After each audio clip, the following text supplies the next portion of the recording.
When you don't know how to support your clients to work with their fear, they can end up self-sabotaging or procrastinating or getting overwhelmed or confused. Your clients may even start to question if you're the right support person for them.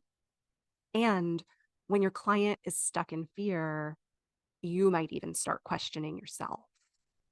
When I was first trained as a coach nearly 2 decades ago now, even though my training was excellent, they never mentioned a word about fear.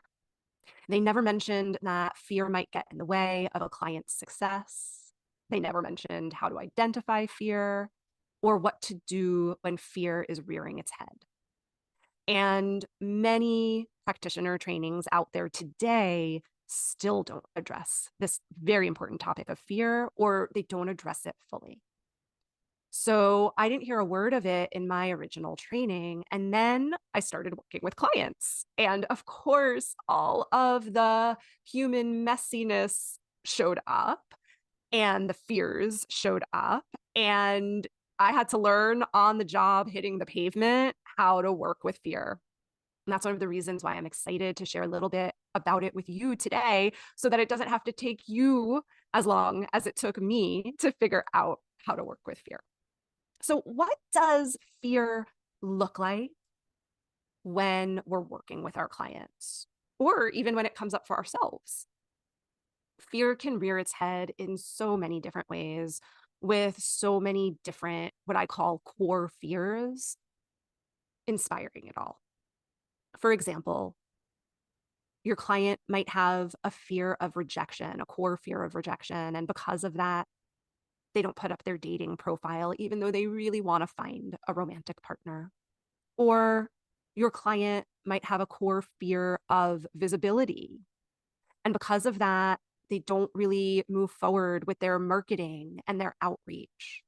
Or maybe they are taking action steps with their marketing and outreach, but because of that fear of visibility, they're pretty miserable. They obsessively question themselves or brace themselves for failure.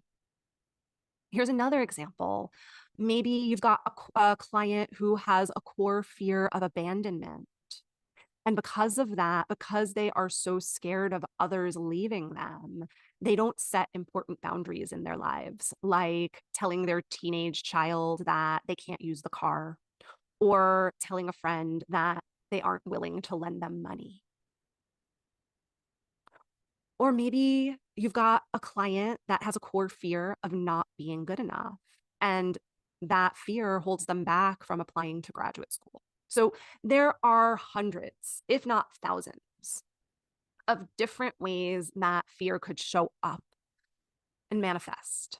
And one of the things that I think is just so perfect about this being my inaugural podcast and us talking about fear is that I put off starting this podcast for about a year or two. And a lot of the putting it off was about waiting for it to be the right time and the right timing. I really do believe in right timing. So, fear is one of those topics that I believe is just so crucial. It is really at the heart of excellent coaching and at the heart of transformation itself, and at the heart of being able to help your clients make progress on their desires and to feel good about it as they do.